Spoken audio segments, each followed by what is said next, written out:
Welcome in, everyone. Hello, everybody. This is Everything Sucks, Let's Fix It, episode 25? Yep, 25. Okay, awesome. Today is November 19th, 2023. My name is Ben Mayer. My name is Anthony Buono. We've got a lot to talk about, So much. as always. And we're also filming this on a different day than normal. We're filming this on a Sunday because we're getting ready for Thanksgiving week. Yes. So we changed all of our plans, moved our week around just for you guys Yeah, so we can get our episode out on time. for all of you diehards. Yeah, for all you diehards. And there's starting to be diehards, which Yeah. is just so cool. I hope so. Yeah. Yeah. All right, let's start off with what the Fed is thinking about going into the year 2024. So, as we know, inflation is slowing. Our last CPI report from October came in at 3.2% overhead, which means that inflation is coming down and the United States is entering disinflation, not deflation, disinflation, which means our inflation rate is going down. Now, what does this mean for the Fed? Well, Wall Street firms are expecting that interest rates will be cut sometime into the next year. Markets broadly anticipate a 1% decline in the federal funds rate from 4% from the current 5%, down to 4% from the current 5% by the end of 2024. Now, the argument here is whether this begins in the summer of 2024 or in the spring.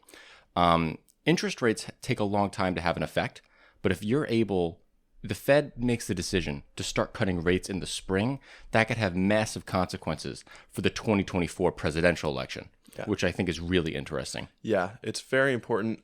I have seen some people expecting that the cuts might happen earlier in 2024 rather than later, but it's mixed across the board. There's not really a consensus. Yeah, Biden is basically begging that the Fed decides to cut the rates earlier in 2024 than later, right? Biden is having a terrible approval rating, as we'll talk about later in the show, for a bunch of different reasons.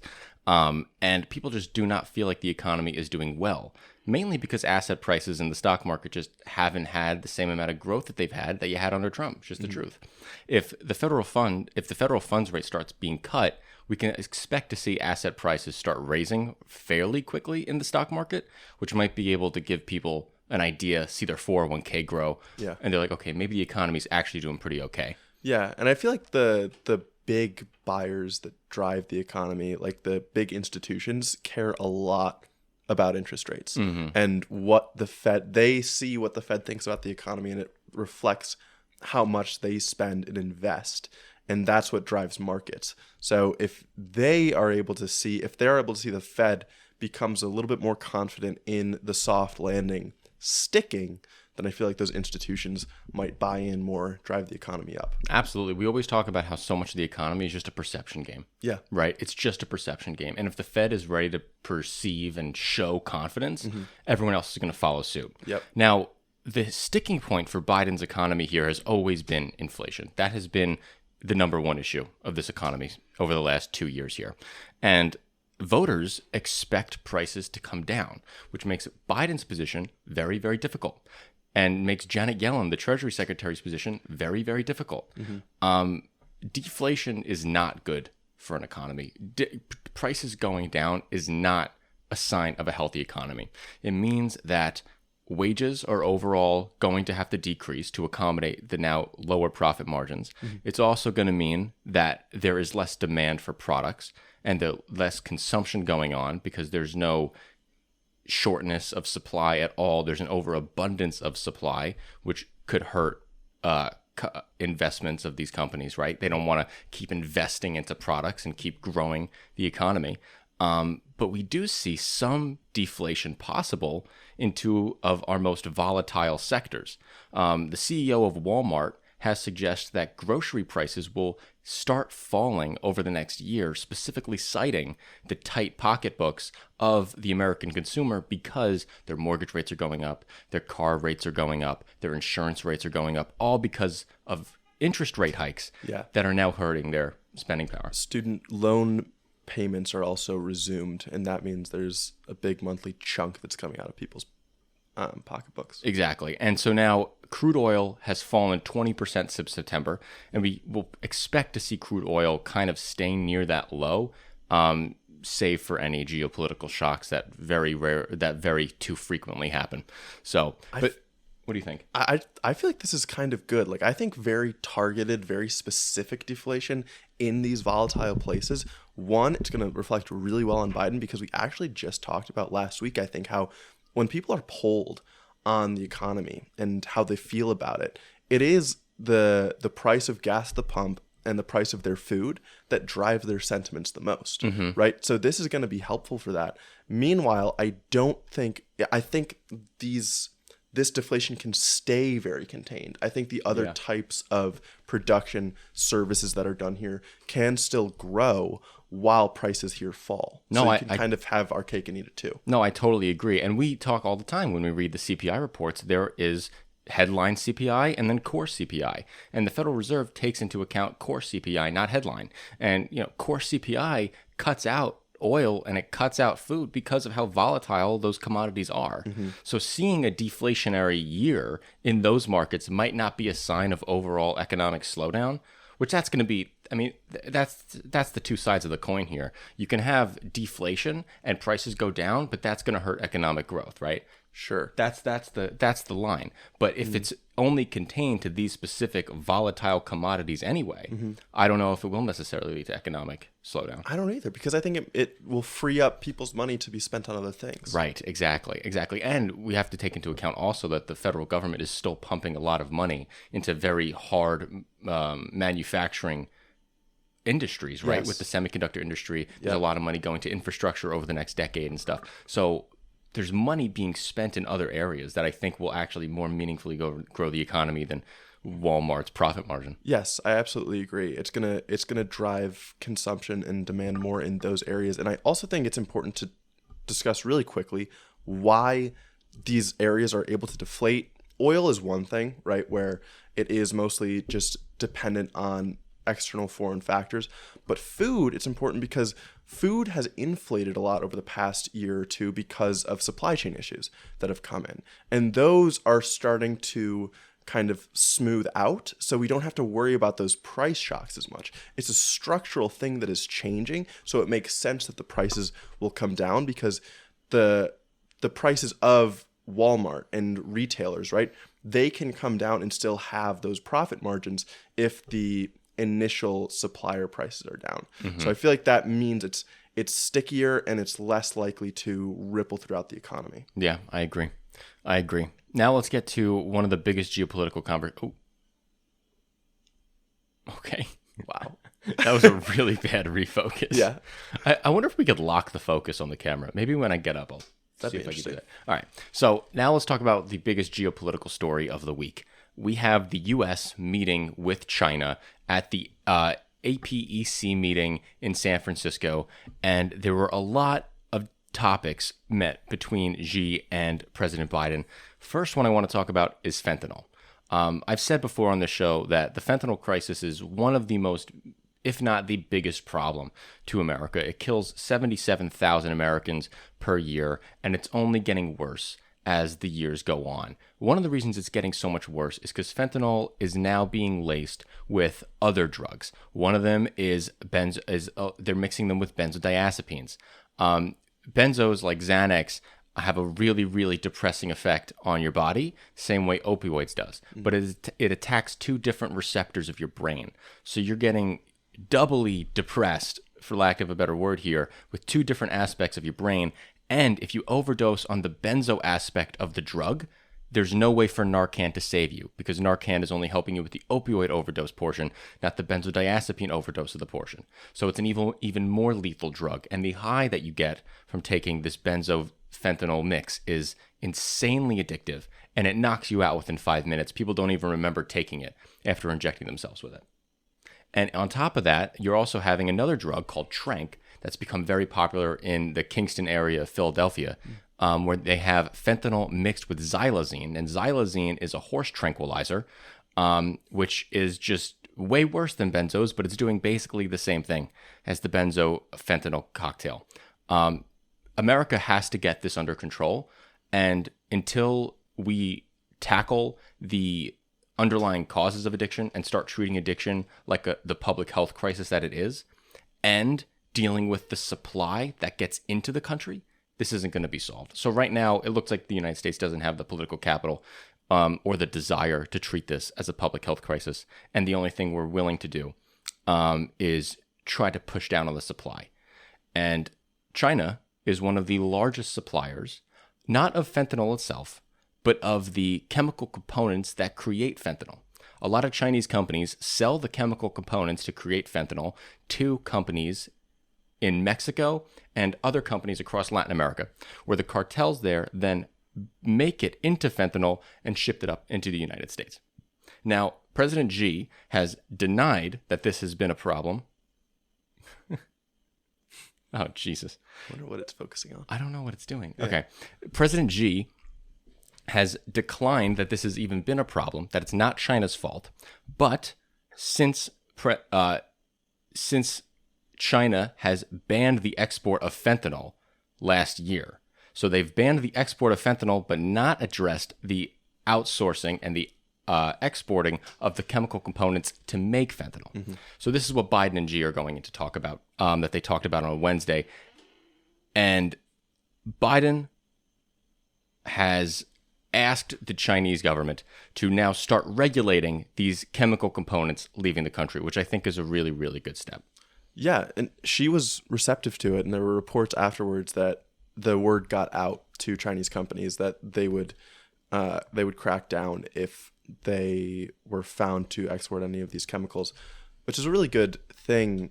To me, it also underscores what I think is an underlying theme of this meeting on many topics, which is that there's kind of a power shift. It feels a little bit more like these crises that China is undergoing, these economic crises, are actually weighing on Xi, and more he's understanding that he will need help from the U.S. to get out of them. Yes, exactly. And so I feel like that him being more receptive on this front is a perfect example of that. Yeah, I mean, China has suffered from its own deflationary spiral. Prices are down in China 0.2% over last year. Mm-hmm. We just talked about deflation is not good for an economy. It shows weak economic growth in the future. Yep. And China is realizing that it needs the American consumer. We know that American imports from China have dropped by 50% over the last year. Yep. And China is feeling that pain. And now it looks like they're kind of coming back to the U.S. and saying, what can we do to make you happy with us again? Because we realize that our relationship, the Chinese-American relationship, is the only way for China to get out of its problems. Yeah, which is a great start. I think China, this is not enough. Mm-hmm. Right? China needs to do more. Specifically, I'm thinking about what they do in the South China Sea, claiming it entirely as their own territory, encroaching on the exclusive economic zones of other countries because they claim them to be China's territory. I think that is one of the biggest changes that the U.S. and Biden should wait to see and should push for to actually fully let the floodgates open. Yes. Now, China has a fairly close relationship with Mexico. They're getting closer and closer as the years go on. Mm-hmm. And the president of Mexico initially did not seem receptive to take on the fentanyl crisis with the United States. President Obrador has increasingly said that drugs are a problem of culture. It is personal failings. It is a moral failing. He does not view it as a public health crisis, and he doesn't really have the desire to attack it in the health crisis framework that it needs to in order to be taken seriously. Really quickly, I'll just say I think this is a political maneuver by Obrador. I think he does this so that he isn't blamed for the drug crisis and the drugs that come out of Mexico. That's all I wanted to say. No, and I have another part here because Biden did meet with President Obrador, and they had conversations about fentanyl, and he seemed a little more receptive, but not that receptive. He still there's been no overall cooperation agreements. All he said is that, no, we'll do stuff. Like, we'll do it, right? There's no fundamental thing here. But what Obrador is asking is for the United States to make a more humane legal pathway for immigrants to make it into the United States. He's asking for that. He's asking for the United States to end its embargo of Cuba, which has been going on since the 60s. And he's having a lot of asks here, but it doesn't seem like he's ready yet to really do the things that will make U.S. a reliable partner to him, or make the U.S. see him as a reliable partner. What do you see as those things? Like, what are the things to make him a reliable partner? So one of the major ones here is Guatemala and Colombia have opened up regional hubs where people can make asylum claims in the hope, and the U.S. likes this because it stops the immigrants from Colombia, from Guatemala, from making the hard trek all the way into the United States and then crossing the border illegally. Yeah. They can claim asylum where they are. Mexico has so far refused to allow the United States to set up one of these regional asylum claim hubs. If Mexico would do something like that, that would be good. That would be fantastic. Yes. If they would do a more military attacks on their cartels, that would also be great. Yeah. I agree with that. Right? I do think some of these issues are a little bit disconnected. I think the asylum centers, basically the regional hubs in Mexico and Guatemala and Colombia, yes, they are targeted at preventing so much illegal immigration, undocumented immigration. But we've talked about before how fentanyl comes through at border checkpoints by U.S. citizens. Yeah, exactly. It's the problem. The illegal immigrants are rarely the ones bringing the fentanyl into the country. So I'm not sure that would have much effect. I also don't even know if these regional hubs would have much effect, because we've already talked about how we need fundamental change in our immigration system to allow people to get in. Maybe they would think it would give them the hope that they could get in if these hubs existed, right? Because they're kind of symbols that, you can come here and then figure out how to get to the U.S. But I wonder how effective that would be if people actually understood, no, the U.S. is trying to keep you out as much as possible. Right, and the U.S. takes so many years to get through all their asylum claims, right? Yeah. So the real hope of an asylum seeker in the United States is to get through the border, claim asylum, and then be pending for 3 years while staying in the United States. Exactly. Really, right, and then maybe get a work permit after 6 months of being here. Yes. But for the fentanyl stuff specifically, the asylum regional hubs won't help with that. The asylum hubs aren't going to help with the fentanyl crisis. Yeah. That would make me view him as a reliable partner. I see. But that wouldn't help with the fentanyl crisis. Yeah. The stuff with the fentanyl crisis has to be harder crackdowns on the internal cartels, right? It does. It has to be. Yeah. And he's been somewhat reluctant of taking the cartels head on, which makes the Republicans and the right wing in our country get the opinion that maybe we need to invade Mexico. Yeah. And do it ourselves because they're not willing to do it, which I don't agree with. I don't want to break Mexican sovereignty, but that's one of the things that I really think he's got to step up. Yeah, I agree. And I also have empathy, weirdly enough, because I think in that position, you would be so terrified, right? Like, I'm 100% sure that the cartels are more powerful than the Mexican government. Oh, sure. 100%, right? Yeah. So if they want to kill you, they'll kill you. And they'll install someone else. Right. So it's a very difficult position to be in, where he's trying to appease the U.S., but he's also trying to save his own life. Yeah, I think. No, that makes sense. That makes sense. And Mexico and the United States have become incredibly close economic partners. Incredibly close. Mexico actually became the top U.S. economic partner in 2023, which accounted for 15% of total U.S. trade. It's just Mexico alone. Yeah. That Mexico took the spot of China over the last year. So this is another one of those reasons China is now coming back to the United States and saying, "Oh, we'll deal with the fentanyl crisis. We'll do all this. Start importing our goods again, please." Right? True. But I will say, I also think a reason for China and Mexico's closing ties is because China's basically going one step up the value chain. Yes, one step up the value chain, up the supply chain, and they're sending the precursor materials for a bunch of these types of goods, clothes, toys, whatever it is, to factories that are now in Mexico making them. I understand. Yeah, China definitely has an incentive to break its way into the Mexican relationship. And Mexico and China do have a fairly good relationship because of their ideological sympathies. Mexico is currently run by a left-wing government. True. Obrador. And, Xi is trying to exploit that and utilize that against the United States and leverage that.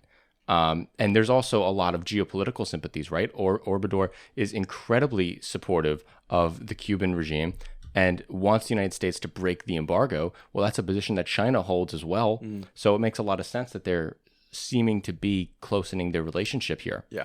Biden has done a lot to kind of aid in the root cause problem of the immigration crisis. Biden has given a lot of money in the Biden's root cause strategy is what it's called, U.S. aid, and it has created 90,000 jobs and generated more than $320 million of sales throughout northern Central America.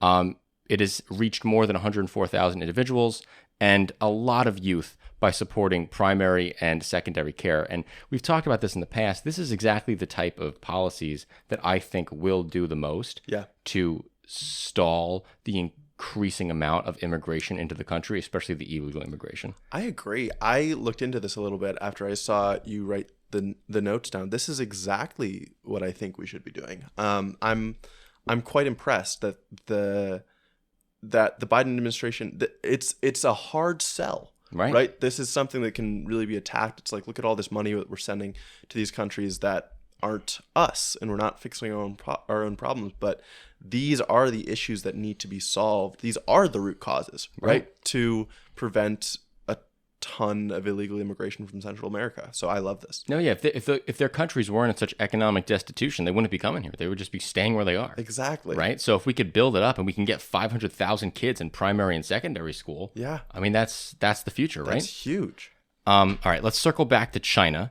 Now, you were talking about the South China Sea. Yes. And I agree. That is the largest problem. Mm-hmm. And so they spent a lot of time talking about the future of Taiwan. Yeah.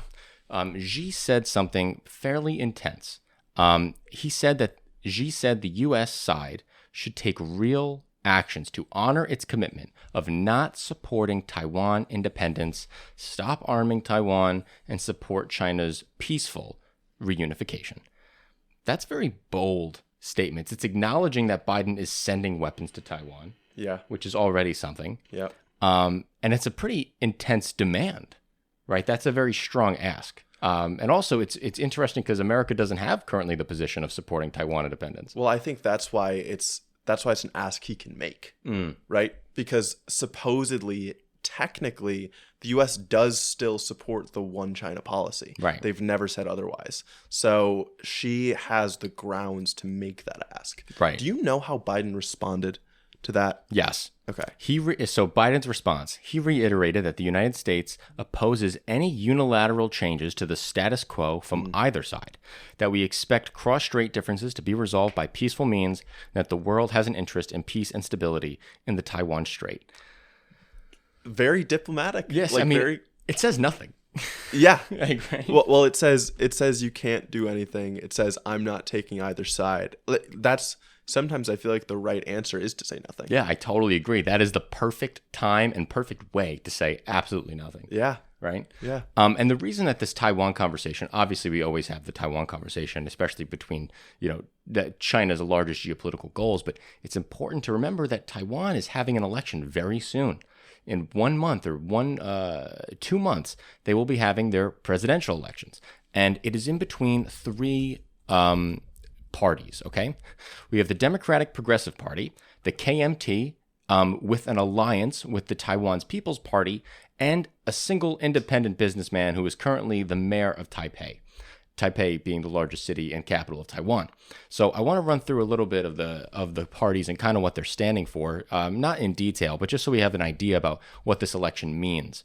So so the Democratic Progressive Party, they currently rule Taiwan and are classified as socially liberal, pushing for social liberalism in the economic and social sense. And they are Taiwan nationalists. They want a clean break from China. They make that explicitly clear. That is their goal. They do not want to be associated with the CCP, and they don't want any threats to be reunified at all, which is a fairly intense stance that makes the CCP nervous. Yes. Now, the KMT and the Taiwan's People's Party have decided to join tickets and not run separate candidates for either political party. They're going to run one candidate. The one candidate hasn't been selected yet, but they're going to run one candidate. the KMT supports the One China policy. It's interesting why they support the One Child policy. They don't do it because they like the CCP and want to be fully integrated with the CCP in every way. The KMT believes that they themselves are the true governing body of all of China, going back to the 1949 Chinese Revolution. Okay. And so if they accepted that there are two separate systems in two separate Chinas, that would be them then giving legitimacy to the Communist Revolution of 1949. So they do not want to do that. That seems silly. It is silly. It is silly. But the KMT has also changed its rhetoric slightly. The KMT views warm relationships with Beijing as Beijing with the best guarantee of Taiwan's security, while DPP, the Democratic Progressive Party, is wanting closer and closer ties to the United States and other Western democracies, including South Korea, including Japan. Yeah, it makes me think of a general like human defense mechanism. One is fight. The DPP is more fight, right? And the KMT is more appeasement. Definitely appeasement. Yeah. Definitely appeasement. And then there's a third ticket, which I think is funny. There's an independent businessman. He is currently the mayor of Taipei, and he was on the board of Foxconn, which is interesting. He ran previously for the KMT presidential primary and came second, but he did not end up winning the KMT. But now this is where we are. We have an election coming up. We have 2 months until the Taiwan election. Xi Jinping has told the Biden administration and the Biden delegates that they had no plans to invade Taiwan, but this is when Biden hit right back at him. Uncle Joe, he's like, we know that you're building up military right across the strait. We know you're doing that. Yeah. Apparently, Xi chuckled and laughed it off, but that's not funny. No, I like that Biden responded that way because I would, obviously you can't trust Xi at all. Yeah, No. And we see that more and more in how the Chinese are managing their business partners and their business relationships. So this is the third avenue here. We talked about the fentanyl crisis. We talked about the Taiwan crisis. Now China has an economic crisis. And China has to meet with these American business executives and convince them that China is a safe place to pour their capital, to invest, to put their money in China, and that China is on the path of growth, which is going to be a pretty hard sell. Yeah. So business leaders left the meeting not totally reassured, and Xi's remarks were quoted by Robert Holliman. He was a former deputy of U.S. Trade. He said that Xi's remarks were unlikely to resolve the legitimate concerns of U.S. business leaders, that government actions in China are making it even harder than in the past for foreign businesses to operate in China. And we've talked about the Foxconn issue, which is only making executives in America feel more and more afraid of investing in China. Do you want to give a little summary of the Foxconn thing? Yeah, basically, as soon as this board member, like we just talked about, of Foxconn announced that he was going to be running for president in Taiwan, China, it was reported that China started to crack down on Foxconn, look into whether they had committed any land use violations, was auditing them hard on their taxes. Basically, it's super clear that China responds to the actions of the executives of companies in a way that directly negatively affect those companies. And sometimes they come after the executives themselves, right? And that's what's really frightening for them. Yeah. Xi said that no matter how the international situation evolves, China's resolve to foster a market-oriented, law-based, and world-class business environment will not change. Well, that's funny because it's already not doing that. Yeah, well, I think it's such a hard sell now because to me, it's clear that, okay, China has played kind of the weak dog for a while, right? They've played the weak dog. They're like, oh, we need you, so of course we're going to give you great conditions. Invest, and companies do, and they take the cheap labor. But now we've seen that as soon as they get built up, as soon as they get a little money themselves and have some power, then the CCP is like, let's make sure we're showing these companies that we're in charge. Right, like the second they go against the CCP party line, they totally crack down on them. They hit them with every rule in the book. Exactly. And if they were applying the rules in the book to every company equally, that's one thing. Yes. Right? That would be a rules-based, market-orientated, law-based order. Yeah. But that's not what they're doing. I also want to throw out one other this isn't in the news. This is kind of a speculative thing, I guess. But we know that there's high unemployment amongst youths in China, Yes. right? And a part of that, or at least what I've read, is that people were told for years if they went to school and they worked hard, then there would be great jobs waiting for them. And now they've seen that there aren't. And so you have this idea that these U.S. companies could come and create great jobs for them. But the problem is the U.S. companies are still seeing China as a grounds for manufacturing, right? And I don't think manufacturing jobs are the great jobs that were being sold to China's youth when they were coming up through school. So it's like the workforce, the cheap labor, the cheap good labor isn't really there anymore. Yeah. China has reason to be worried because what you just outlined is very, very old reason and prominent reason why liberalization and revolutions happen. Mm-hmm. You have an overeducated, unemployed workforce. These people were promised good, important, meaningful jobs. Yeah. And they don't have them. Yeah. And now they believe, probably rightfully so, that they should have more power. And I think they're going to start pushing for that more power if their unemployment crisis doesn't go away or if they remain underemployed. Yeah. That's one of the main things and one of the main dangers that authoritative regimes have by overeducating their population, right? Totally. Yeah, and they're trying to educate them only in the right ways, which is why they still have an iron grip on propaganda and on the media that gets through to their citizens.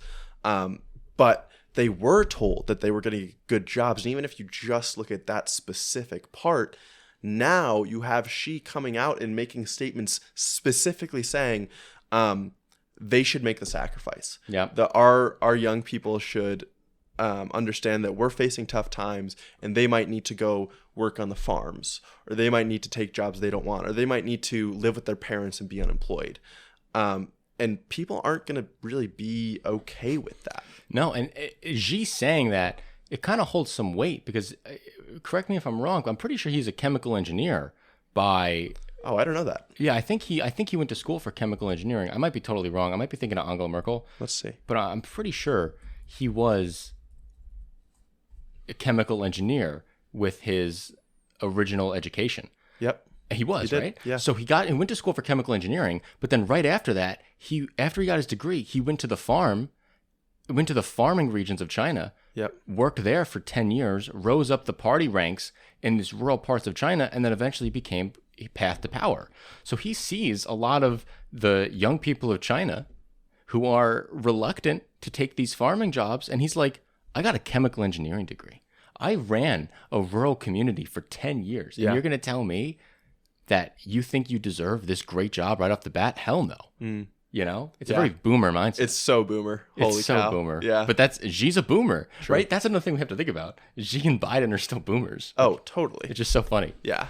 But I feel like Biden's quite in touch with the non-boomers. No, he is. Yeah. He is. Last thing I want to say about China, one group that they came after a lot, one company is called the Mintz Group. And this is an American operation due diligence firm. So think of it like financial consulting.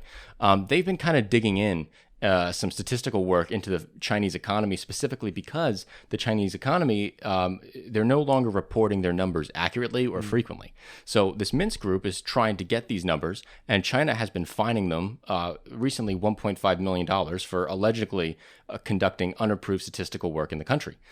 So they're trying to crack down on American companies that are trying to get the truth of the Chinese situation out into the larger global public. That's so on brand. Yeah. Right? We talked weeks ago about how China has stopped publishing certain statistical metrics about their economy so that it doesn't look bad, and that they have specifically informed their economists to talk about the economy in more flowery language, or at least not as critical, right? To make sure that they can still project a good image to the world. Yeah. All right, now let's go over to the Argentina presidential election. It's actually today. Oh, yeah? Today is the day where Okay. we will have the November 19th Argentina presidential election. It is between Javier Milei? and Economy Minister Sergio Massa. Sergio Massa is on the center left of the political spectrum, It's a little interesting down in Argentina. His ideology is called Peronism. Think of it kind of center-left, more government control, a lot of unions. But the issue is that the unions are totally integrated in with the government. So it's kind of fascistic-y, but it is what it is. That's just how they operate down there. We have Sergio Massa and then Javier Milei. Javier Milei, as we've talked about before, is a crazy motherfucker. The guy has the craziest sideburns I've ever seen since watching videos of Elvis. And he wants a total reconstruction of the Argentinian economy. His main push is to dollarize the economy, get rid of the Argentinian peso entirely, totally get rid of it, and then replace all of it with dollars, which would be very expensive and would get rid of any type of monetary policy that Argentina could ever do in the future, make them totally reliant on the Federal Reserve, which is a lot of sovereignty to be given up. But he doesn't think that Argentina has the ability to meaningfully and responsibly run its own economy. Yeah, it's kind of funny because he's arguing this on the assumption that our government is either corrupt or the establishment just doesn't know what it's doing and it's constantly failing us. So we're going to rely on the establishment of another country. Yes, which is hilarious. Yeah. But there is some truth to it. Peronism has a lot of problems. Peronism has run deficits for so long. Yeah. And it's because of the political pressure that they're faced under with the total union integration in with the government and the fact that the state runs the unions and there's no union independence with the state at all, really. It's really... What do you mean there's no union? Is it more like, are you saying since the state is connected to the unions, it's almost like the unions run the state? It's not. It's a no. Because it's of the really political pressure that they can. It's really like the state is running the unions in a lot of ways. Okay. Yeah. Okay, which means that they have to spend to run those unions. Sure. Okay. Sure. There's just a lot of political pressure there, where it makes it very, very hard for a Peronist to cut spending by any means under any circumstances or reduce public benefits. It makes, even if they don't have the cash or the means to do it, right? Okay. So now we recently had the first round of this presidential election where Massa came ahead of Milei by 7 points, and this kind of exceeded the expectation of the polls. Javier Milei was expected to come in first in the first round before the runoff, and when Massa won by 7, claims of fraud exploded on social media. Milei supporters volunteered to monitor the vote at more than 100,000 polling stations.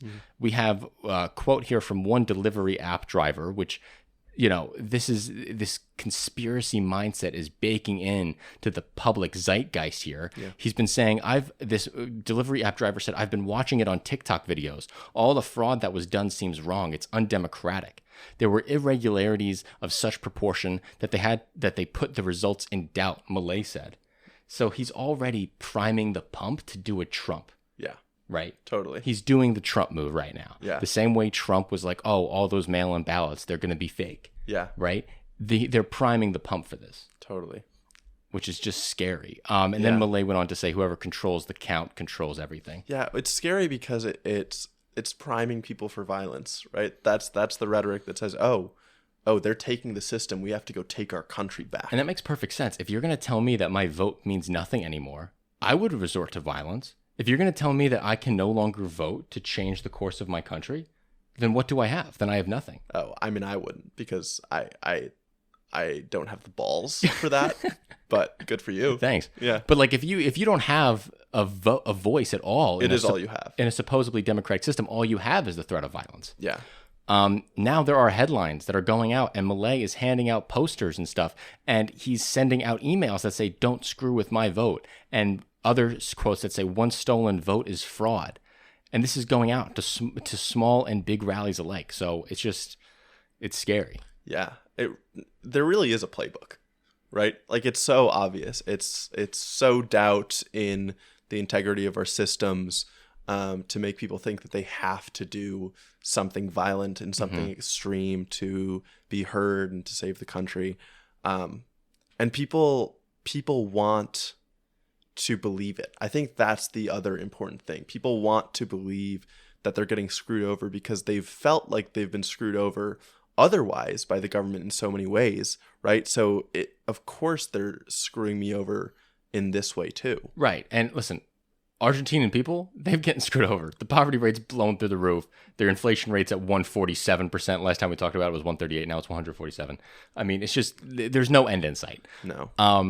It would be terrifying. Like, I was listening to a podcast earlier about Biden and how his unpopularity coming from inflation makes sense because if you're a person who is tighter on money and you just don't know how much that price is going to rise next month and whether you're going to be able to afford enough food for your family, that is just a constant anxiety that's hanging over you, right? And we're talking about that for inflation that peaked at 8-9%, and we're talking about 147% for Argentina. Like the stress and the difficulty in existing in that system would be so painful. No, it's unimaginable, right? Yeah. Like I couldn't even fathom how it would work. And I guess that makes sense why the Fed say that price stability is the most important thing. Yeah. Right? Yeah. So it's really something. Some other quotes here that I think are interesting is Milei suggesting that these guys who the Peronists and the center left they're calling them bandits. They're saying that they don't believe in democracy. They're calling them fascists.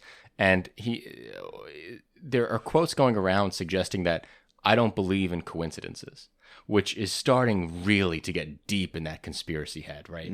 If you can't explain every single clip of every single video, every 0.5 seconds of, why were these ballots underneath the table and then brought to the top of the table? I don't believe in coincidences. That must be theft. Yeah. Right? Yeah. So it's very classic. And Patricia Bullrich, she was the center-right candidate who ran in the first on the first round, but she was kicked out by Massa and Milei. She has endorsed Milei and said in an interview that she didn't believe there was fraud on a scale to swing any election. So this is interesting because now Bullrich, you can very much picture her as a Lindsey Graham type Republican, who is now propping up Milei, the Trump type Republican, who does not agree with his election fraud claims, but is more comfortable with him winning than Massa. So now we have a situation where the center-right is fairly complicit in priming the pump for a conspiracy-driven rejection of the presidential election. Yeah, totally. It all looks the same. It's all the same stuff. I feel like we just talk about, we talk about the story in Germany, we talk about the story in the US, we talk about the story in Argentina. It's the same thing happening everywhere. You know, I think it's interesting. I think this is just a result of globalization. I think so much of our political systems have just become one. And all of these issues that face all these countries have just become the same thing in every country. Okay, so you're saying the idea part of globalization has led to this happening. So we just see the same thing. I totally think so. Yeah. Yeah, right? Because everyone's reading the same news. Everyone's having the same political arguments now. Everyone's talking about the same political philosophies. Yeah. Right? I agree with that. You know, it's become so globalized that even every local economic fight, it's replicable everywhere. Yeah. It's nuts. Now we're going to get into some climate change news. Yes. So I found this awesome article on Reuters about how a transformer shortage is getting in the way of the green transition right now. So transformers are electrical components which raise or lower the voltage output of generators to meet demand. So they're a really important component. You can't really make the generator without them. Because otherwise you're going to waste a ton of electricity or you're not going to be able to output enough of it, right? So right now there's a huge shortage, and it's for a couple of reasons.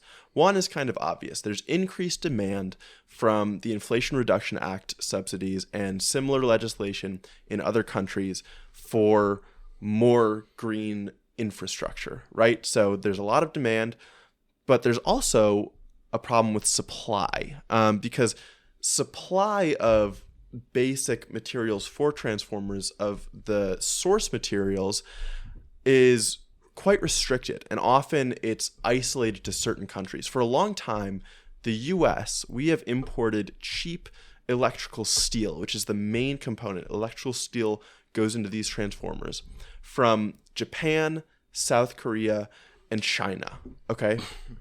But there are reasons that these countries can't really scale up or don't want to. One is that domestic demand is lower, right? They're ahead of us, or they're just not as big of economies, so they don't need to source their own projects as extremely as we do. And in China specifically, it's made efforts to reduce its steel production because the process heavily pollutes its air. It's kind of a paradoxical thing where we want the steel to help in our green transition, but the process to make the steel is still polluting as it is right now. And so since the pandemic, there have been multiple factories in China that have shut down and supply has been constricted that way. There's only one electric steel manufacturer in the US. And in the spring, they told the Biden administration that scaling up to produce enough of this steel to support the industry would be really difficult. They also have asked for tariffs on electric steel because they say that foreign producers dump steel onto not only the U.S. market, but into Canada and Mexico at prices, because they can more easily trade into the U.S., at prices that the U.S. can't really compete with, that this U.S. manufacturer can't compete with. Oh man, that really puts that puts my position on tariffs to the test, because I've always said Yep. that I do not support tariffs, especially on items that are inputs Yep. to other means. And I have your next. I can see your next bullet point here. Yeah. And it makes perfect sense. Exactly, because the manufacturers who are buying this steel, the companies that are making these transformers and other equipment and infrastructure for the green transition, they are totally against those tariffs, right? Because they think that they're going to drive the prices even higher. But it's this really weird tension, because for really, I would argue, for national security goals, we do need to be able to make our own electrical steel, right? It's going to be so important to maintain these transformers and to know that we can produce them at scale when we need them, especially as climate change is going to be ramping up the intensity of natural disasters, which keep destroying all of this infrastructure out there. That's true. So it's a really weird, it's a hard tension to hold and kind of come to terms with. Well, because it's going to reduce, if we put tariffs on, I would assume that this means that we're going to have less electrical steel on our market for 5 years while these companies upscale. Yeah. And to produce more of the steel, which I don't think the transformers companies could deal with. And I don't think that I think that weakens our green transition more than it benefits it. I agree. I don't think we can afford it. Right now, it makes no sense to do tariffs, because even this one U.S. company has said, we have to operate at full capacity constantly because of how big demand is. Demand, let me just say, so in the past year, delivery time for transformers has increased from 50 weeks to 150 weeks. That's 3 years. This used to be a 4-week turnaround time. This demand increase is unprecedented. It's crazy. So yeah, the U.S. manufacturer isn't really worried about being able to sell at whatever prices it wants to right now.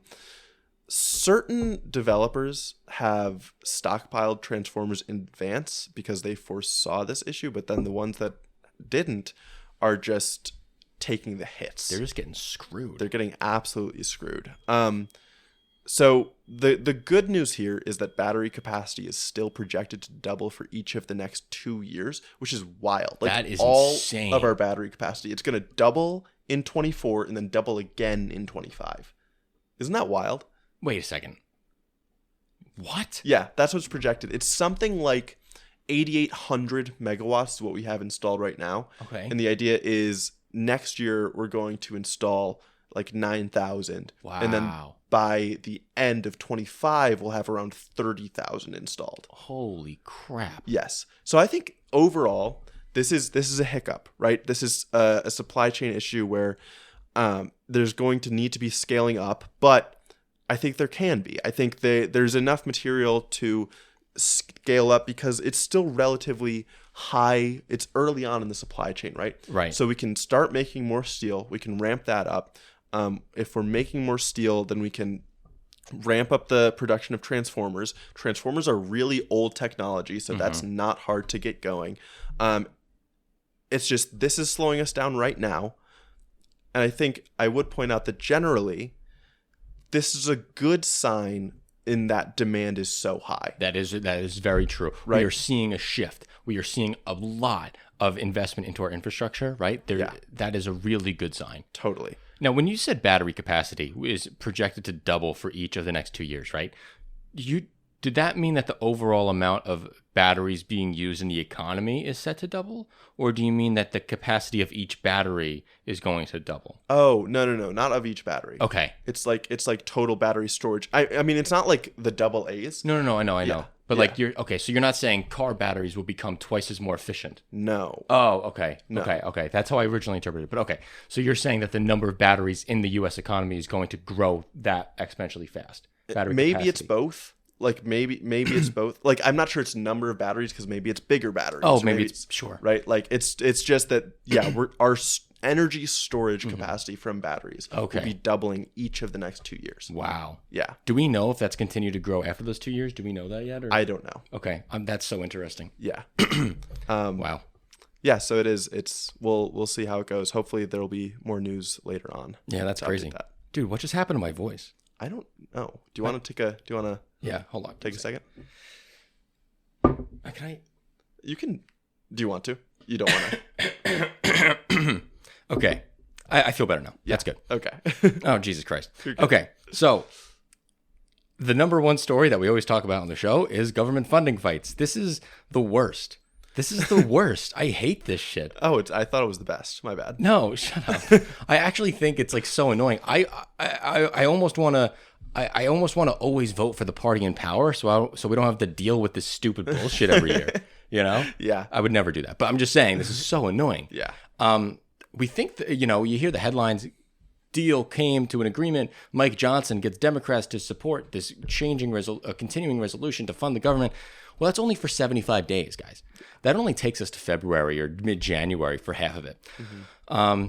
There is still going to be a government shutdown in those 75 days if Congress cannot get their act together and make a compromise to fund the government until September 2024, which should have already been done by now. Yes. I think it's crazy that they wait until such the last minute to start doing this shit. What are they doing for the rest of the year? I know. It's ridiculous. It's ridiculous. Especially when you think about a divided House, right? It's not like the House of Representatives are voting on things that are actually going to become law by going through the Senate. No. Right? It's all protest votes. Yeah. None of these hardcore Republican bills that pass the House are going to get signed by the Senate or the president. Yeah. Like, they're basically doing nothing all day.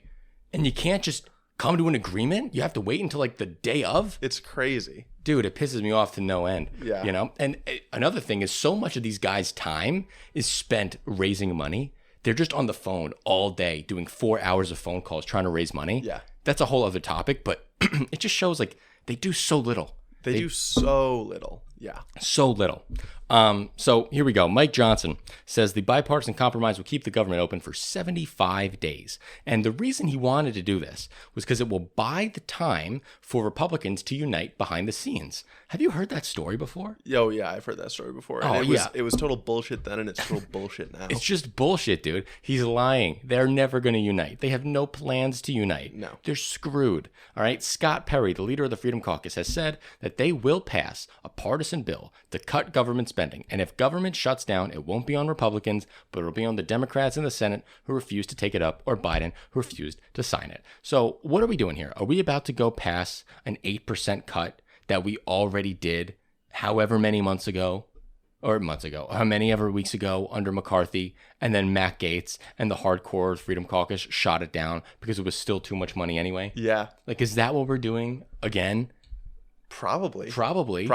I don't imagine the Republicans have any desire to actually form a governing strategy here that will unite the Senate in any meaningful way with the Republicans. No, definitely not. I just wonder how far can they go with the really vulnerable Republicans in Biden-won districts to still be on board with it. Well, that's exactly where this goes here, right? So we have House Freedom Caucus member Chip Roy And he said he's getting so frustrated. He's so mad that the continuing resolution happened. He's not very happy with the 8% cut that's being floated and suggested. He says Republican voters, this is not why Republican voters sent Republicans to Washington. Matt Gaetz is also not happy with it. So you're already getting 2 out of the 4 that you're able to lose to even fund the government, right? So it's already useless. House Republicans are kind of looking at a top line number of $1.41 trillion, and they're suggesting that will meet the demands of the hard right flank. Now, the Senate is also working on a bill that is $1.59 trillion, and this is in line with the agreement Kevin McCarthy made with Joe Biden so many months ago where we raised the debt ceiling. So this 1.59 trillion number is being worked on by Democrats and Republicans in the Senate in the Appropriations Committee.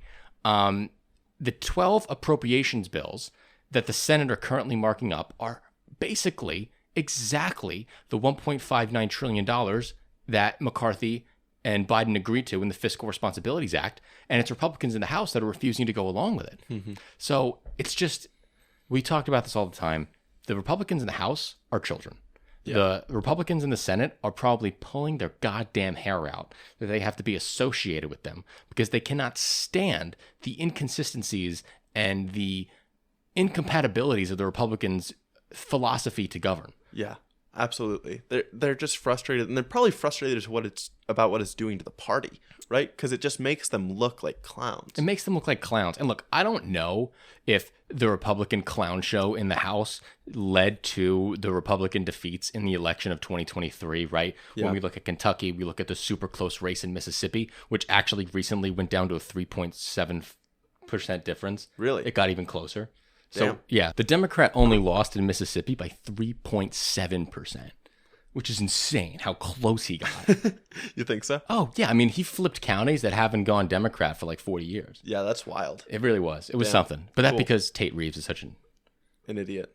But not enough of an idiot. But not enough of an idiot. Yeah. Right. But, Republicans got trounced not trounced in Virginia, but they got defeated in Virginia. They got trounced in Ohio. They got trounced in Pennsylvania. Yeah. They got trounced in Kentucky. So they got trounced in New Jersey. Is it because the Republicans can't govern on the federal stage? Probably. Maybe. So now I think like this is just another scenario where Senate Republicans are thinking like, oh my God, here we go again. Yeah. So. Yeah. Yeah. Same story, different people, but it's just ridiculous. Mike Johnson, the only new character, is just unbelievable. Yeah.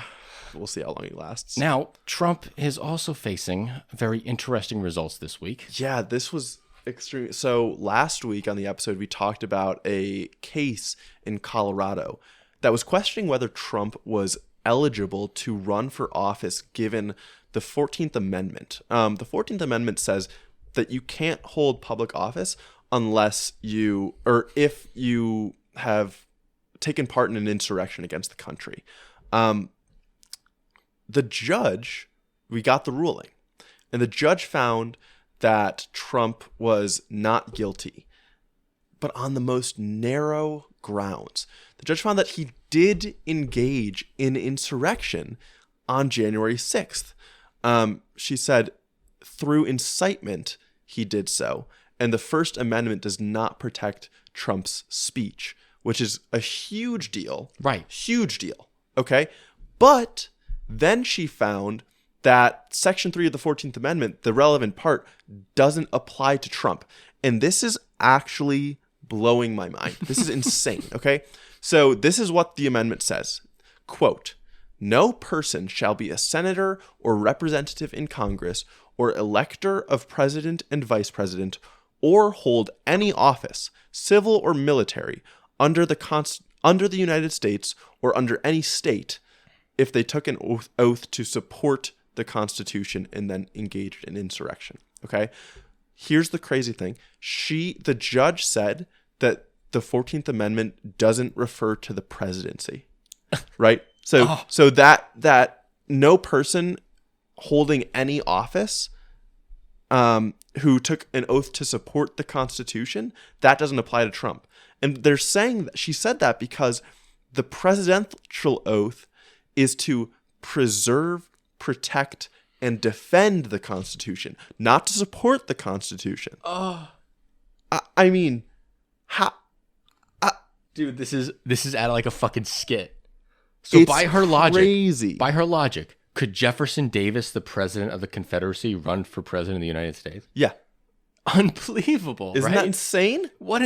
Unbelievable. How can you sit here and say that the guy engaged in insurrection, that he wasn't protected by his First Amendment rights, but even after all that, he is still allowed to run for the presidency? It's absolutely ridiculous. And fortunately, this is going to be appealed. So we'll see what happens in the Colorado Supreme Court. And honestly, it's going to go up to the Supreme Court, which we talked about last week. So hopefully there's a chance. But we know the Supreme Court kind of just makes its own decisions about whatever it wants. So I don't know. But like, if the rule doesn't apply to the presidency, why even have the rule? Totally. The presidency is the most important public office. Yeah. It is the most bullshit letter of the law thing versus the obvious spirit of the law I've ever seen. No, it's ridiculous. I honestly, when I read this, I couldn't fucking believe it. Like, the judge just has no balls. How can you sit here and say, yes, the guy did engage in insurrection, but he could still be our president? Crazy. How do you do that? Absolutely crazy. I wonder how that plays into his other legal cases, though, where we have a judge on record saying that he engaged in insurrection, right? Yeah, it can't hurt. It definitely can't hurt the cases against him. Right. Right? Yeah, it's funny. It was funny to read what Trump's lawyer said afterwards, because he was like, well, it's not exactly what we wanted to hear, but it's still a win. Yeah, I know. We'll it's take like it. No, it's funny when Trump is like, no, all right, this is a good decision for us, nice. And then it's like, the judge said you engaged in insurrection, right? Yeah. It's like...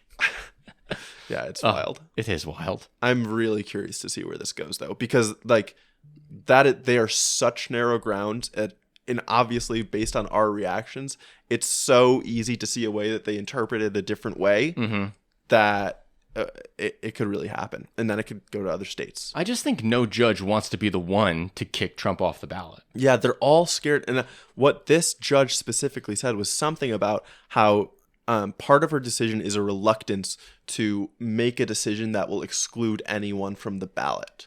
So they're reluctant to impede the democratic process in any way. I think that's a big element to this. That makes sense. Yes. And I get that. But isn't it, obviously, from my perspective, it's a greater risk to democracy by allowing somebody on the ballot who wants to destroy said democracy. Yes, I agree with that. Very much so. But I don't know. I think they're scared to be that person. I get, and you always talk about that there's people behind these systems. That judge, if she puts Trump off the ballot, her life is in danger forever. True. Right? Yes. So there's a massive incentive for her to not go through with it, because just kick the can down to somebody else and maybe they'll make the right decision. She might be hoping that someone else makes a different decision. Yeah. Right? But she doesn't want to be the one to do it because she doesn't want to put her life in danger. Totally. Ugh. The last, no, not the last. So here we go. I want to talk about this article I read in Politico, and it was talking about this book titled The Emerging Democratic Majority. So The Emerging Democratic Majority was a book written in 2002, written by John Judas and Roy Teixeira. Dude, God, I'm the worst. And they argued that America's demographic destiny belonged to Democrats. America was becoming more multinational. It was becoming more educated. And they believed that this would lead to a permanent Democratic majority, one made up a center-left coalition of minorities, young people, women, and knowledgeable economy professionals. They expected that in the 2000s, the Democrats could possibly create an FDR-style permanent realignment due to demographics alone. And they saw the Obama 2008 victory as proving their theory right. Obama was able to win Indiana. He came close to winning in Missouri. And he was able to get 60 seats in the Senate and blow away in the House. But then Trump came along and shattered that entire theory. And now we see in their new book, they've titled Where Have All the Democrats Gone? They're tackling the new issue facing Democrats, and they blame two major things. They blame the corporate policies enacted by Bill Clinton and Obama, which makes perfect sense. Mm-hmm. And then they attacked the cultural radicalism in the modern progressive movement. Yeah. And I think that this is something interesting to talk about, because here is a perspective where someone says that the Democrats have gone too far left on certain cultural things, and it's alienating a lot of voters. We currently see young people actually supporting Trump in recent polls over President Biden. We'll talk about that in a second. We see minorities swinging to Trump in a way that we haven't seen minorities go to a Republican ever. We have, in some recent polls, Biden only getting 65% of the African-American vote, which is absolutely destructive to a Democratic chance of winning the presidency. And so Democrats have a problem. And these authors say that the Democrats have strayed too far on some mainstream issues such as race, immigration, transgender rights, and climate change. Now, my issue here with this is I don't know if I totally agree with the fact that they've strayed too far on these issues. And I wanted to kind of talk about where public opinion is on these 4 issues and then see if the Democrats really are so far away or if it's an issue of how they're being sold as too far away. Okay. Right? So first is race. So a good way that I would think about understanding where America's positions on race is looking at the approval rating of Black Lives Matter, right? Black Lives Matter is very controversial. It seems very much tied to the Democratic Party, even though it most certainly is not. Leaders of the Black Lives Movement have a lot of disagreements and distaste for the Democratic Party entirely, right? But even so, 51% of adults say they do support Black Lives Matter. And of that number, 81% of Black Americans support it, with 61% of Hispanics. So I have trouble wrestling with if 81% of Black Americans support Black Lives Matter, but Joe Biden is only getting 65% of the Black vote in recent polls. Is it really a problem that he's gone too far left, quote unquote, on racial issues? If more Black people are supporting Black Lives Matter than supporting him? I just don't know if that holds up as a theory on their part. No, I think it's hard because we're dealing with a lot of kind of flimsy data points. I was listening to a podcast this morning on the Ezra Klein show that's really relevant to this. And he was interviewing a guy who basically has the viewpoint that all these polls are way overblown. Like they are taken way too seriously. They don't really understand human nature and as in like they're used more often as a venting mechanism to be able to express your problems with what's currently in place, right? And so that is certainly going to look worse on Biden because people do have legitimate problems with him.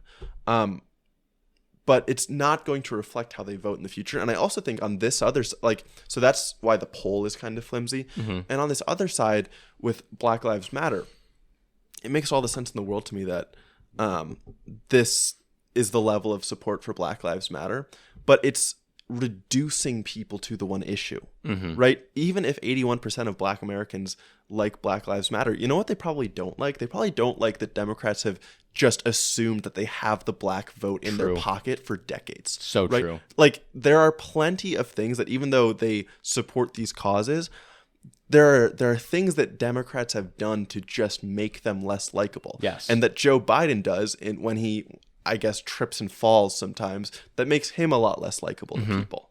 But and that's a good, then that plays well into what I'm kind of getting at here. I agree with you. The issue isn't their policy positions. Their issue is that they don't do enough Black outreach. The issue is that they take voters for granted, right?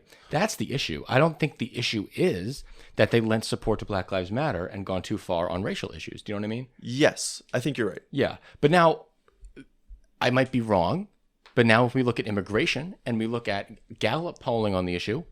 Wait, sorry, real quick. Just one thing that came to my mind. Oh, yeah, sure. That I want to stick on that. I think you're right that it's not, the problem isn't them supporting Black Lives Matter, but maybe there is an element of the white college-educated intellectual that says they're for Black Lives Matter and posts a black square on their Instagram story that disgusts Black people and makes them want to vote for Democrats less. Yeah, and that makes sense. That makes total sense. But that doesn't explain any shift to a Republican. Right? No, right? Not necessarily. Not necessarily. It makes the understanding. It's just another piece. Yes.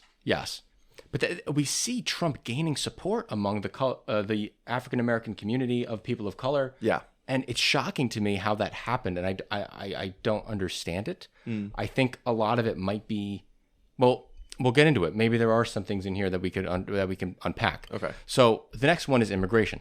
So we talk about Gallup polling. In 2023, they found that 41% of Americans say they want less immigration, 31% say that it should stay the same, and only 26% want it increased.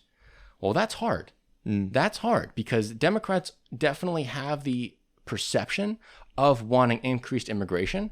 And we're here definitely saying that we want increased immigration. And that's just not a very popular position in the country right now. And I can definitely see black voters and working class Hispanic voters being threatened by immigration, thinking that they're coming and hurting their job opportunities. So it's interesting. This is another thing the podcast talked about, is how Biden has strayed away from the immigration issue. Totally. Right? Dude, 10-foot pole. Yeah, he doesn't want to touch it. So it is weird that his polling with Hispanics goes down because of it. But this guy made the case that the trade-off is that he gains more white voters. Because I guess the idea to him was that these Hispanic voters might be more okay with immigration, whereas the white middle class voters have more of a problem with it. So they get a little bit closer. They warm up to Biden more because of it. I don't know about that. Right. Because I'm skeptical about the Hispanic voters being more okay with immigration. I'm skeptical with Hispanic voters actually being okay with immigration. We have a lot of comments in our comment section very frequently from Hispanic people saying, I don't want any more immigrants. We get that type of comment all the time, saying my family came in legally. My family's been here for like 2 decades, and it's not fair that these people get to come into the country. And that happens all the time. Yeah. So I think that they're right. So I disagree with the authors on race. I kind of agree with the authors on immigration. Okay. Now they talk about transgender rights. Okay. They say that Democrats have gone too far on transgender rights. Well, when we look at Gallup polling about transgender rights, we can see that 64% of people say that they want laws, or that they would want laws and policies that would protect transgender people from discrimination in jobs, housing, and public spaces. Only 10% of people strongly oppose this. Now, that seems pretty good because the Democrats have passed bills regarding the idea that, you're not going to be able to get discriminated against based off of your gender identity. Yeah. But this doesn't mean that the Democrats are necessarily winning the cultural issue and the cultural point, even if they're winning the policy point, because in September 2017, 54% of people said that your sex is that a person is a man or a woman is determined by their sex assigned at birth. And that number has actually increased over the last 5 years, showing that there is a less acceptance of the idea of being trans and what being a man or woman means. Yeah. So this is also a hard thing. Republicans have ran on transgender issues. Yeah. And they haven't done very well on that issue. Michigan was a great example of that. Michigan's governor's race, Gretchen Whitmer versus Tudor Dixon in 2022. Tudor Dixon's race was basically all about transgender stuff. Okay. And being against transgender stuff. And then Gretchen Whitmer won by like 10 or 11 points. Okay. Right. Totally swept the floor with her. But I don't know if that is enough. I don't know, because it's hard for me to read these 2 data points at the same time, to be honest. Yeah. Okay. I think I understand that. Okay, I can read these and say, just because I personally don't think that a biological male that identifies as a woman is a woman does not mean that I think they should get discriminated against because of it. That's the right way to interpret it, I think. Yes. And so that's why Republicans lose on the issue, I think, is because they are putting bills out there that do directly oppose their rights and make it harder for them to be integrated fully into society. Interesting, because I would think they just don't lose on the issue. They lose on the issue just because it's people don't care. Yeah, it's not important to people. It's so much more important to the media as like a potential outlet for expressing how Democrats are radical. The one thing I was thinking though is that this is where I think Democrats are hurt the most, and I think we've talked about it before, but it's not even because they have the wrong ideology, but it's because of their militancy in pushing it.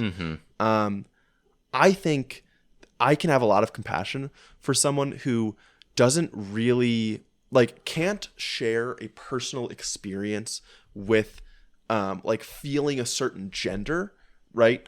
To be able to connect with someone else and to accept that they have had that experience. I think it takes a very radical acceptance that someone has had a fundamentally different life than you. Yeah. And they feel something fundamentally different than you feel, and for you to be okay with that. But the way that Democrats, I mean, especially the hard left, right?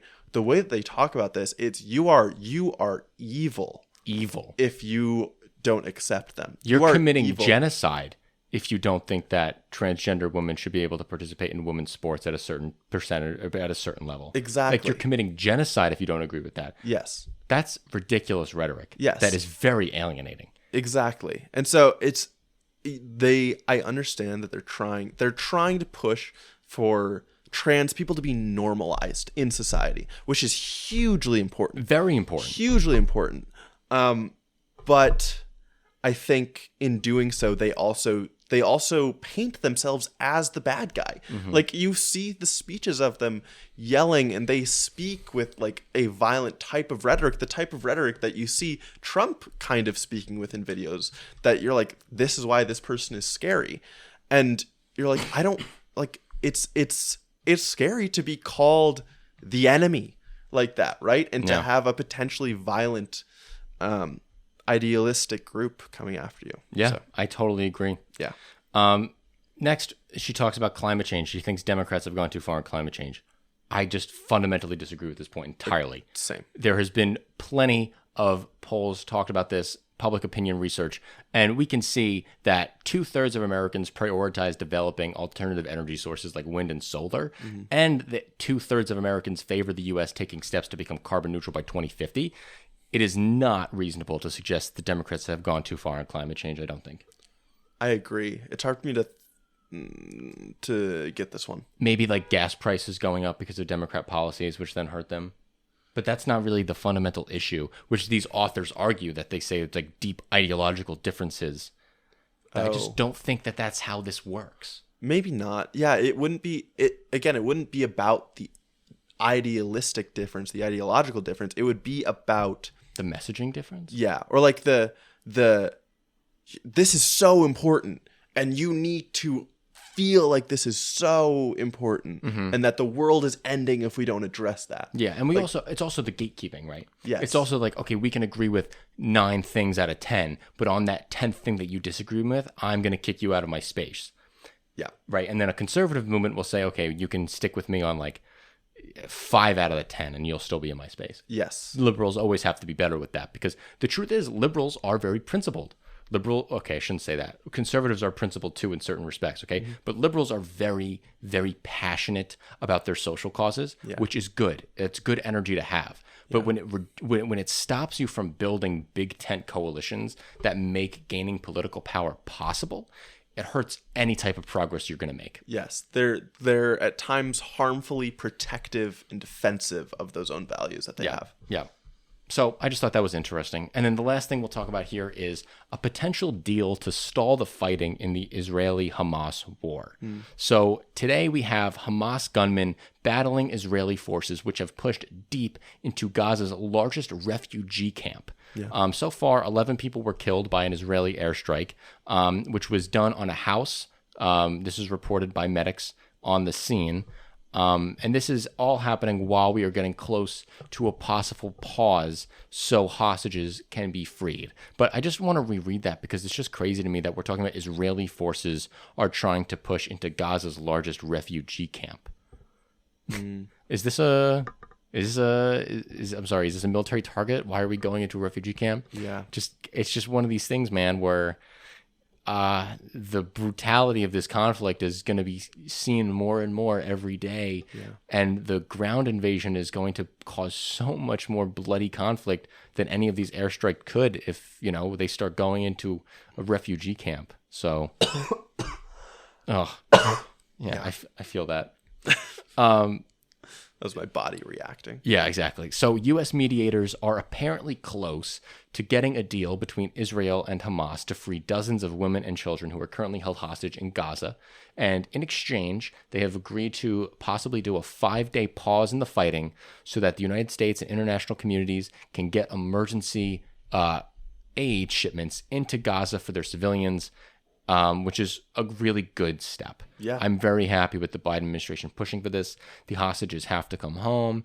The Gazan people need more humanitarian aid because they're suffering needlessly at the hands of an Israeli offensive that is far too indiscriminate in its operation. Yes. Listen, I'm not a military expert. I'm not going to sit here and say that, I could plan a better attack that kills less civilians, but there's got to be a better and different way here, Yeah, There's got to be. definitely. I refuse to think that it's necessary to push and destroy a refugee camp. I just don't think, I don't know. And this is important for Biden to do, not just to save the refugees and not just to help the Gazan civilians and the hostages, but it's also important for Biden to react to U.S. public opinion as the president should. So when we look at approval of Biden hitting on this issue specifically, 53% of people 65 or older approve of Joe Biden's handling of the crisis. Now, that's interesting. Joe Biden has been doing better with the elderly than with the young people for a little while now in these polls. We've talked about issues with the polls. We can even talk about the small samples of the specific crosstabs when we look at these specific areas here. But doing 53% approval of 65% or older is okay. But then when you go down to 18 to 34 years old, only 20% approve how he's handling the conflict and 70% disapprove. Yeah. Our generation is pro-Palestinian independence. Yeah. We want the Palestinian people to have their own state separate from the Israeli government. We do not want the Israeli government doing a military occupation of Gaza and the West Bank. We do not want Israel to keep expanding their settlements into the West Bank. We do not want Israel to bomb refugee camps. We do not want this. And we want Biden to do everything he can to stop it. And so it's very, very good to see that Biden is working for a pause. But while he says he's working for a 5-day pause, he also goes out and says that a ceasefire isn't possible and a ceasefire isn't a true solution to everything. So it's hard for me to see where he actually stands, but a 5-day pause is on the right track. Yeah, I agree. I mean, I think it makes sense. He's still extremely committed to Israel. Right? And so he can't take so many steps away from that that he stops appearing that way. So I do feel like he's trying to thread this needle the best that he can. We all want him to do better, obviously. That's what this poll says. That's what we're saying. But I don't know. I think he feels more dedicated to them. He feels like he needs to be more dedicated to them. Yeah. And I don't think Israel has any appetite for a ceasefire. No. And if Biden comes out really pressuring Netanyahu for a ceasefire, it might totally wreck the Israeli-American relationship in a lot of ways. Yeah. And that plays really bad for Biden too. So he's just trying to toe that middle ground, man, where he's just trying to be like, okay, look, we can't get a total ceasefire, but we can get 5 days in. We can try to take care of all the civilians. We can try to force Israel to fight a better war. Yeah. But... Well, and I do think there is an element here that I want to voice that getting rid of Hamas would be a good thing. Oh, yeah. And that is Israel's stated goal. So that, I think, is also a big part of where Biden's coming from. He's like, no, I think this initiative to root out Hamas and get rid of them as the governors of Gaza is righteous. Like that is good. It is not. So we don't want a ceasefire because we want that thing to happen. Now, of course, there are a ton of questions right now of what does it look like on the other side? Or what does it look like to eliminate Hamas, right? What does it mean to root them out? How do you do that? Yes. Well, the process is one thing. And I think Biden the administration is pushing, like, let's not kill all those civilians. Let's not invade a refugee camp. The question is whether something better than Hamas would be there to take its place. And I think it probably would. I think it would too. Yeah. I think it's definitely feasible. We can see the PLO become an okay partner to Israel. I mean, the PLO has been okay with reinstating the 1967 borders, but not technically the 1960 borders because they don't want the West Bank to be annexed by Jordan or anything like that, but they want the UN peace plan that would allow them their own state and stuff. Yeah. Democrats in the House are actually mulling over putting on restrictions to Israeli policy in exchange for their military aid, which would be the first time that Israeli aid is conditioned by anything. I think that's great. I think it's an amazing step in the Democratic Party. The Democratic Party is now pushing, and some of these things are like stopping expansion of settlements, which is a really big, amazing step. If we could stop the expansion of settlements, that is one step closer to Palestinian liberation, and ending of the occupation. So yeah. All right, it is deep dive time. So this deep dive is very near and dear to my heart. We are going to be talking about social wealth funds or sovereign wealth funds. You may or may not have heard about them in the past, but I think it is an amazing policy idea that should be taken up by municipalities around the country and by the national government as a whole. I really think it's an amazing path to generate good revenue and save money in the long run for future generations and really put money to work that can go towards building out a safety net that is way more strong and way more resilient than what we have. So what is a social wealth fund? A social wealth fund is when governments invest a portion of their revenues, whether it's from resources on their land, whether it's from businesses, whether it's from real estate taxes, and use that generated capital to address social inequities. Matt Bruning, writing for the People's Policy Project, said it best when he defined it as the following. He defined it as collectively held financial funds, fully owned by the public and used for the benefit of society as a whole. The idea is simple. The government directly owns a large pool of income-generating assets and then uses the return on those assets for social welfare purposes. There are some examples of this currently in the United States. One example is Alaska. Alaska has a public oil company, or at least partially public, and the returns from this oil company then go back to the people of Alaska every year in the form of a specific dividend.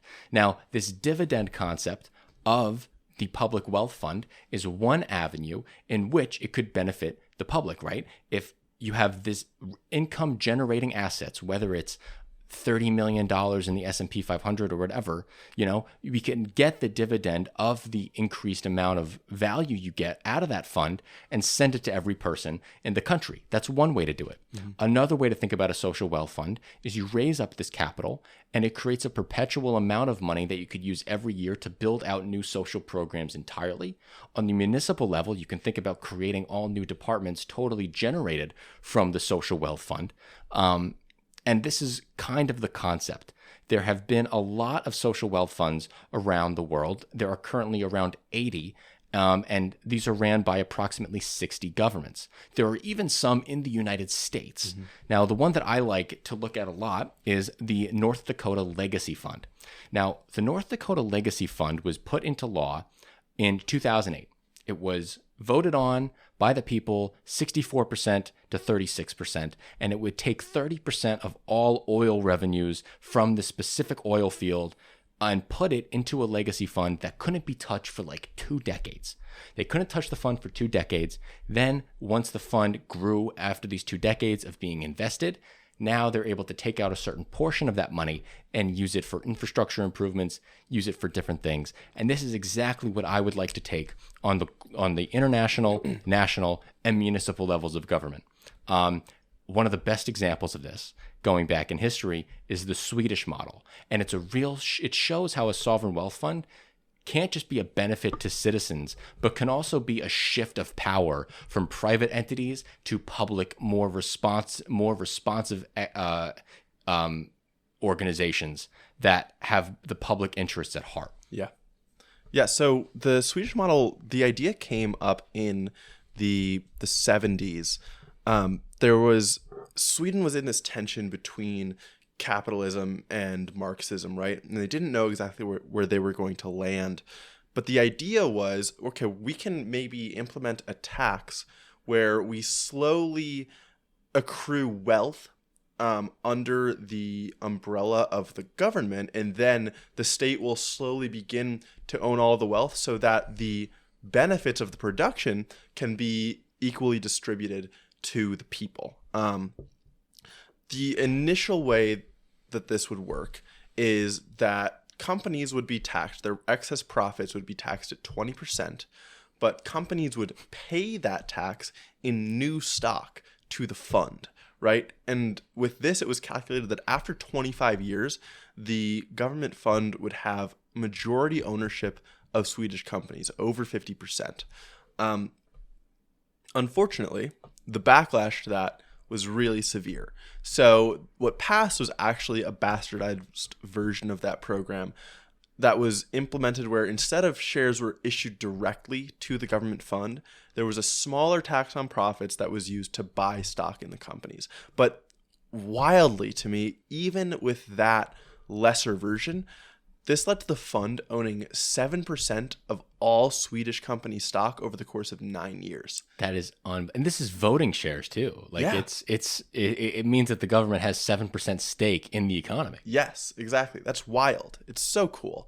And now these versions of the funds have stuck around for decades. So these funds are now huge, and there are two versions that are like they're different versions of government pension plans. One is invested only in Swedish companies. One is invested in assets globally.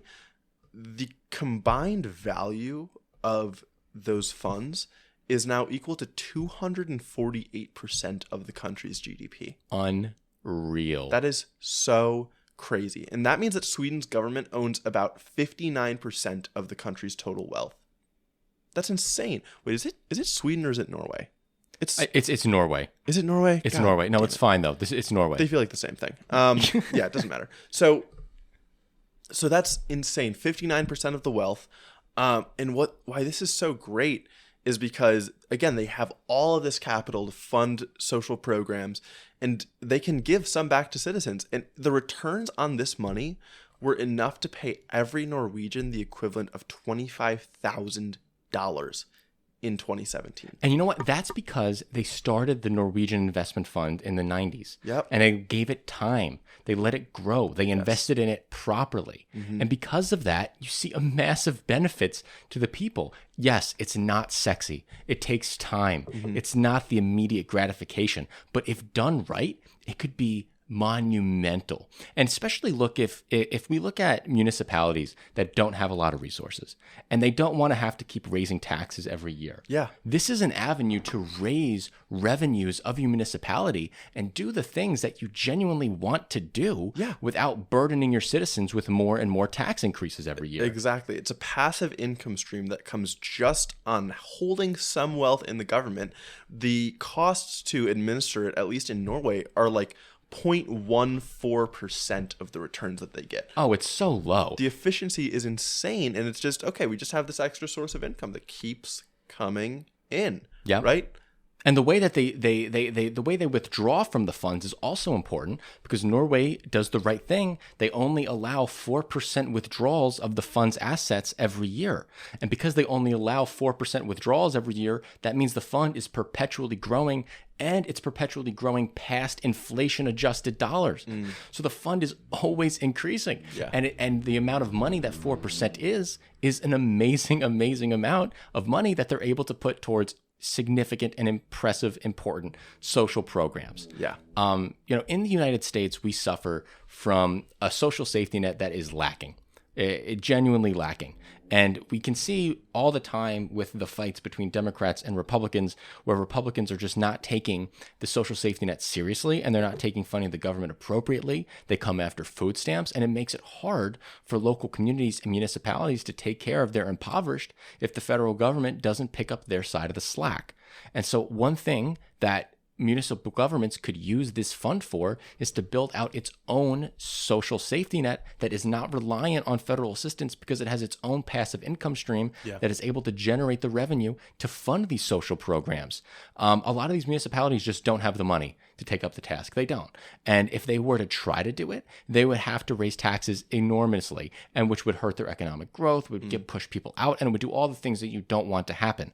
But progressives communities around the country should really take up a fight here and chart a new path where you can say, look, there's a new way to fund our governments. There's a new way to build a war chest that we could use to fight the war on poverty. We could be on the front lines.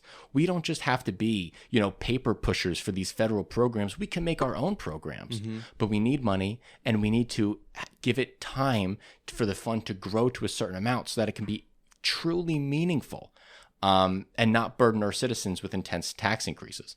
So I think it's a really just amazing idea. Yeah. And there's also the ideological component where the Swedish model was coming from with, what's his name? Meidner?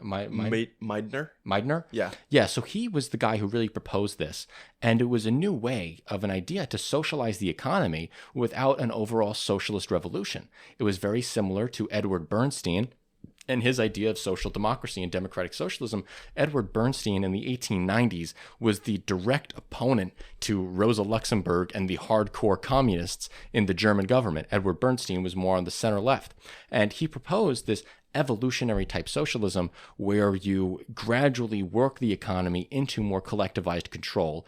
And this is exactly what this is doing. And it's so funny because it's using the most capitalist part of our economy. I can't think of anything more capitalist than the stock market, right? Than the trading of ownership and the private ownership of companies. Well, what happens when government gets involved in that? What happens when labor unions get involved in that? What happens when municipalities get involved in that? Can you picture a future where a bunch of municipalities around the country are investing their money into these social wealth funds and then build up blocks on corporate boards specifically designed for the purposes of helping municipality level interests? You can picture a future where municipality social wealth funds are able to control 5, 4, 6% of corporate board votes, and now municipalities are a voting bloc, right? And then if the federal government gets involved, like Sweden's and Norway's does, then like the Norwegian model, 7% of the company or whatever is owned 7% of the economy is owned by the Norwegian government. They're able to force regulations on the companies that specifically benefit the Norwegian people in a way that makes the economy specifically responsive to the people's will. Yeah, it becomes more tailored to the social good because we always talk about how there's a discrepancy oftentimes between the profit margin and what is actually best for society. And this way, you can bring that discrepancy closer together because the advocates on the board that are directing the companies will be the ones who are incentivized to create the most social good that they can. Yes. I will say the ideological component also is where there's going to be some controversy, right? Because anyone who hears this is going to say, oh, that is towards Marxism. That is communist, right?